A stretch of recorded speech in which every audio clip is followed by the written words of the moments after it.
اس پر بھی بحث کر لو، اس پر بھی بحث کر لو، اس موضوع پر عمل کب کرنا ہے؟ ساری زندگی بحث ہوتی رہیں گی؟ ساری زندگی صرف یہی مزاج ہوگا کہ دین کا کوئی موضوع ملے چلے علماء کریں گے حق کے لیے کبھی بات کرنی ہوگی، لیکن عوام کے اندر جو اتنی بحث ہوتی، عمل کب کرنا ہے؟ ساری زندگی صرف ابحاث ہوں گی؟ بھائیو سنو، حضرت صدیق اکبر نے اپنے آپ کو سراپا خیر بنا لیا۔ اور تیسری بات جو آپ کی خدمت میں عرض کرنی ہے وہ یہ ہے کہ حضرت صدیق اکبر کے مزاج میں ڈٹنا تھا، ڈٹ جاتے تھے۔ اس دور کا سب سے بڑا المیہ یہ ہے کہ ہمارے ہاں استقامت نہیں ہے۔ کچھ دیر کے لیے لوگ کوئی کام کرتے ہیں پھر چھوڑ دیتے ہیں۔ ایک نوجوان مجھ سے کہنے لگا میں بڑے ہی کام کیے ہیں، کسی کام میں بھی کامیاب نہیں ہوا۔ میں نے کہا بس اسی لیے نہیں ہوئے، بڑے نہ کریں آپ کوئی ایک کریں، اس کو صحیح کر کے کریں، استقامت کے ساتھ کریں، روز کریں، پابندی سے کریں، اس پر محنت کریں، جدوجہد کریں۔ پتھر پہ پانی پڑے متصل تو بے شبہ کھس جائے پتھر کی سیل۔ ایک قطرہ قطرہ پانی مستقل پتھر پر گرے تو اس میں بھی سوراخ بن جاتا۔ آپ محنت کریں گے تو اللہ تبارک و تعالی اپنے فضل سے نتائج عطا فرمائے گا، لیکن اگر محنت ہی نہیں کر رہے۔ حضرت صدیق اکبر کی طبیعت میں ڈٹنا تھا، انہوں نے کلمہ پڑھا، پھر بڑی آندیاں چلیں، بڑے طوفان آئے، بڑا ٹکراؤ پیدا ہوا، بڑے حالات خراب ہوئے، لیکن حضرت صدیق اکبر ڈٹے رہے۔ حضرت صدیق اکبر نے نبی پاک کا ادب کیا صلی اللہ تعالی علیہ وسلم، تو جناب صدیق نے ڈٹ کے کیا۔ دنیا میں ایک فلسفہ بیان کیا جاتا ہے کہ جو زیادہ قریب رہتا ہے وہ ادب چھوڑ جاتا ہے، اور یہ بات غلط نہیں ہے، ایسا ہوتا ہے۔ جن لوگوں جو زیادہ قریب رہتے ہیں، جو زیادہ جن کو قربت ملتی ہے، کوئی چیز جن کو آسانی سے میسر آ جاتی ہے، وہ اس کی قدر نہیں کرتے۔ ہوتا ہے کہ زیادہ قریب میں رہنے والے لوگ اکثر قدر کر چھوڑ دیتے، لیکن حضرت صدیق اکبر کا کمال ہے، انہوں نے دنیا کا یہ فلسفہ ہی غلط کر دیا ہے۔ انہوں نے کہا قریب بھی سب سے زیادہ میں رہا ہوں اور احترام بھی سب سے زیادہ میں نے کر کے دکھایا، قرب بھی سب سے زیادہ، ادب بھی۔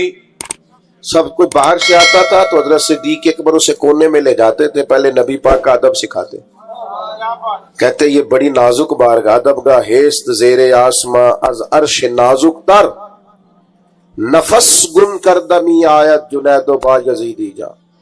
کونے میں لے جاتے اور حضور کا ادب سکھاتے، استقامت کے ساتھ خدمت کی، استقامت کے ساتھ دین پر ڈٹے رہے۔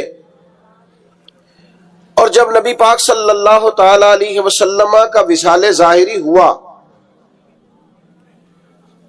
تو امت پر بڑا کٹھن وقت تھا۔ کچھ قبائل نے انکار کر دیا معاذ اللہ زکوٰۃ دینے سے، ارتداد کی طرف بڑھنے لگے۔ ایک لشکر سرکار نے روانہ کیا تھا، بعض لوگوں کی رائے ہوئی کہ اس لشکر کو ابھی نہ بھیجا جائے۔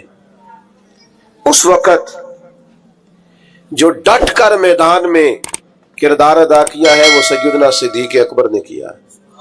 میری ایک رائے ہے، میں اکثر کہتا ہوں دوستوں سے کہ یہ جو کامیاب ترین حکومت کی ہے نا حضرت عمر نے، مضبوط ترین خلافت کی ہے، اور بڑا ڈٹ کے انہوں نے کارہائے نمایاں سر انجام دیے، تو اس کے پیچھے بھی کردار سیدنا صدیق اکبر کا ہے۔ انہوں نے فتنوں کا سر کچل کے، اٹھنے والے ہر فتنے کا سر کچل کے ایک مضبوط بنیاد بنا کے سیدنا عمر کو دی تھی۔ اس کا نتیجہ یہ نکلا کہ حضرت عمر کے لیے کام کرنا آسان ہو گیا، مشکلات ان کے لیے نہیں رہی۔ اور بھائی جان آپ کو اللہ لمبی زندگی، برکت، عزت، صحت والی دے، بیٹھ جائیں آپ، کتنے آپ پیارے لوگ ہیں۔ اب تو تقریر ختم ہونے لگی، بس میں اللہ تعالیٰ آپ کو سلامت رکھے، میری کچھ طبیعت بھی ٹھیک نہیں ہے اور سفر بھی لمبا کیا ہے، بات بھی میری مکمل ہو گئی اب ماشاءاللہ، لیکن ہمارے بھائی نے بھی بڑا زور لگایا، تو باقی ہمارے جو نعت شریف پڑھنے والے انہوں نے بھی آپ سے عرض کی کہ آپ بیٹھ جائیں، لیکن میں محسوس کرتا ہوں آپ میں کافی استقامت ہے، آپ نے بھی جو کہہ لیا ڈٹ گئے۔ اللہ تعالیٰ سب کو جزائے خیر دے، ہم سب کے حال پہ رحم فرمائے۔ اب 2-4 منٹ دے تاکہ بات مکمل ہو سکے۔ حضرت سیدنا صدیق اکبر رضی اللہ تعالی عنہ نے جو استقامت دکھائی، استقامت، فوراً لوگ ہتھیار ڈال دیتے ہیں۔ دین کے معاملے میں ڈٹنا سیکھیں۔ سارے بچے مخالف ہو بھی گئے ہیں تو کوئی حرج نہیں، آپ کھڑے تو ہو۔ برادری ساری اگر مخالف ہو بھی گئی ہے تو کوئی مسئلہ نہیں، دین کے لیے ڈٹے تو صحیح، آپ سٹینڈ تو لیں۔ اگر آپ ڈٹیں گے تو اللہ مدد کرے گا۔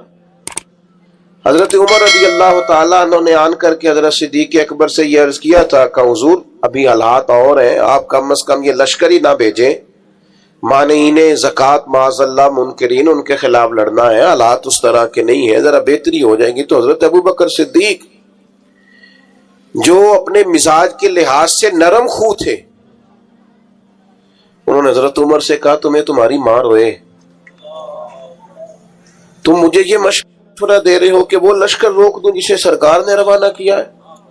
فرمانے لگے میں مدینہ منورہ میں اکیلا بھی رہ گیا اور جنگل کے درندے آ کے مجھے نوچنے بھی لگے تو میں تنہا مقابلہ کروں گا، لیکن وہ لشکر ضرور جائے گا جسے مدینے والے محبوب نے روانہ کیا۔ یہ استقامت، یہ ٹھہرنا، ذرا کھڑے ہونا۔ اچھا کئی دفعہ ایسا ہوتا ہے وقتی طور پر حالات موافق نہیں ہوتے، حالات کی نبض دیکھ کر نہیں چلنا چاہیے، کتاب و سنت کا حکم دیکھ کر چلنا چاہیے۔ حالات موافق نہیں ہے تو کیا ہوا، ہم حق چھوڑ جائیں گے؟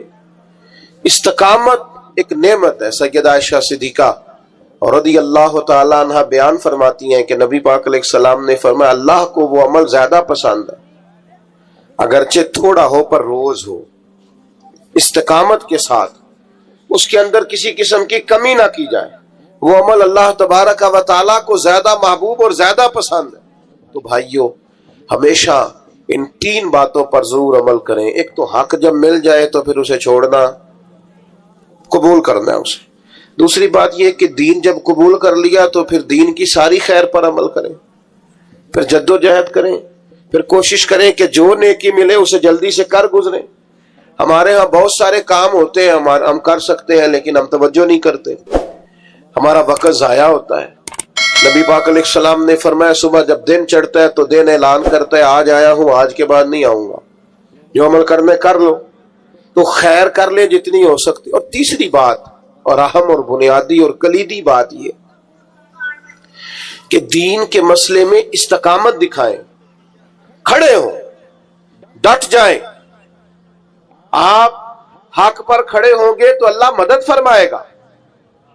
ذرا سی بات ہوتی ہے نا شادی کے موقع پر کہ میں بھائی یہ بینڈ باجا، یہ عورتوں کی مووی، یہ تماشا میں نہیں کرنے دوں گا، اتنی سی جرت بھی لوگ نہیں کرتے، اپنے گھر میں نہیں کر سکتے۔ وہ جو سب کو دین نافذ کرنے کی بات کر رہے ہوتے ہیں وہ اپنے گھر کے اندر اتنا نفاذ نہیں کرا سکتے۔ ویسے کوئی دوست ملنے آئے تو ڈرائنگ روم میں آئے گا، مووی والے کو اجازت ہے، وہ سب بیویوں کے بیچ گھوم رہا ہے، معاذ اللہ۔ ہمیں خیال ہی نہیں آ رہا کہ اتنا بڑا ہم بربادی والا کام کر رہے ہیں۔ پہلے تو کچھ شادیوں پہ جانے کا موقع ملتا تھا تو مردوں عورتوں کے بیچ ایک پردہ لگا دیا جاتا تھا، اب تو چند شادیوں کے بارے میں خبر ملی تو پردہ بھی اٹھ گیا ہے، اب سب اکٹھے بیٹھتے ہیں۔ اکبر الہ آبادی نے کہا تھا بے پردہ کل نظر آئیں جو چند بیبیاں، تو اکبر زمین میں غیرت قومی سے گڑ گیا، پوچھا جو ان سے بڑھ کے کہ تمہارا پردہ کدھر گیا؟ کہنے لگی وہ عقل پہ مردوں کی پڑ گیا، مردوں کی عقلوں پہ پڑ گیا، ہم اب پردہ نہیں کرتی۔ آخری گزارش میری آپ سب حضرات کی خدمت میں، وہ آپ نے نہایت توجہ سے میری بات کو سننا ہے۔ صحابہ اور اہل بیت کے معاملے میں اپنے آپ کو حساس بنائیں، کسی شخص کی کسی کمزور بات کو کبھی نہ سنیں۔ حضور کے جمیع صحابہ وہ سارے آسمان ہدایت کے ستارے ہیں، اور میرے اعلیٰ حضرت فرماتے ہیں نبی پاک کی نسل میں ایک ایک بچہ نور کا ہے، تیری نسل پاک میں ہے بچہ بچہ نور کا، تو ہے عین نور تیرا سب۔ اس کمزوری سے بچیں۔ ہم نے ان کی پیروی کرنی ہے کہ ان پر بحث کرنی ہے؟ ہمیں تو کہا گیا تھا ان کی پیروی کریں. آپ نے کبھی دیکھا ہے کہ اسٹوڈنٹ کلاس میں بیٹھے ہو, ٹیچر پڑھانے کے لیے آئے تو وہ کہے کتابیں کھولے, تو ٹیچر جواب میں کہے جناب, وہ شاگرد جواب میں کہے کہ آپ یہ بتائیں کہ آپ کی تعلیم کتنی ہے. یہ شاگرد کو اجازت ہے کہ وہ کھولتا پھرے, وہ کہے جناب آپ بی اے ہیں تو بی ایڈ بھی ہیں کہ نہیں, اور اگر بی ایڈ بھی ہیں تو بتائیے کہ آپ سفارش پہ ہیں کہ میرٹ پہ ہیں. یہ سوال کرنے کی اجازت دیتا ہے ٹیچر؟ وہ کہتا ہے تو کتاب کھول اور سبق پڑھ, تو سبق پڑھ. یہ مجھ سے پوچھیں گے, ہیڈ ماسٹر صاحب پوچھیں, پرنسپل صاحب پوچھیں, تو کون ہے؟ تو شاگرد ہے. تو بھائی صحابہ کے مشاجرات میں پڑھنے کی اجازت نہیں ہے. ہم نے تو ان سے فیض لینا ہے, ہم نے تو سیکھنا ہے, ہم نے تو دیکھنا ہے کہ صداقت سیکھنی ہے تو آؤ دروازہ ابو بکر پر, عدل سیکھنا ہے تو آؤ دروازہ فاروق اعظم پر, شرم و حیا وزاداری حسن سیکھنا ہے تو آؤ نا سیدنا عثمان غنی کی بارگاہ میں آؤ. اور اگر ڈٹ کر جینا سیکھنا ہے, شجاعت سیکھنی ہے, فقاہت سیکھنی ہے, علم سیکھنا ہے, معرفت سیکھنی ہے تو آؤ سیدنا مولا علی کے دروازے پر. تو یہاں سے تو پانا ہے, سیکھنا ہے. ہم ابحاث میں الجھے ہوئے ہیں, اور پاک باز لوگوں کے بارے میں معاذ اللہ تعالیٰ ایسے لوگوں کی باتیں سنتے ہیں جو لوگ ہمارے دلوں میں وسوسہ اندوزی کرتے ہیں. تو میرے عزیز بھائیوں, حساس ہو جائیں اس مسئلے میں, تقوی کے ساتھ ان لوگوں کی زندگی کو لیں. اتنا بڑا خوبصورت اجتماع اللہ اپنی بارگاہ میں قبول کرے. آخر دعوانا الحمدللہ رب العالمین. سلام ہوگا.